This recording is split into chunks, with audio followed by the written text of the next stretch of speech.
Hey, this is Mike. I'm going to be painting this front lip for the RSX. I'm going to show you how to do it with just primer, 2K high gloss, and Honda paint, which is black right here. So I'll show you different stages as I go through it. And this is the lip, and it'll get done. The primer down. I'm just going to Scotch Brite to get it all smooth. Get everything down. After that, I'll apply the paint. Okay, now we have it all painted black. The next stage will be the clear coat. We'll be using the high gloss stuff right here. That'll be going on there. All right, so I just finished clear coating the front lip. I think it came out really good.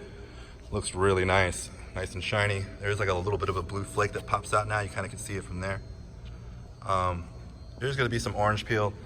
I could wet sand it and buff it, but I'm not going to because it's a front lip and the car is going out and slammed.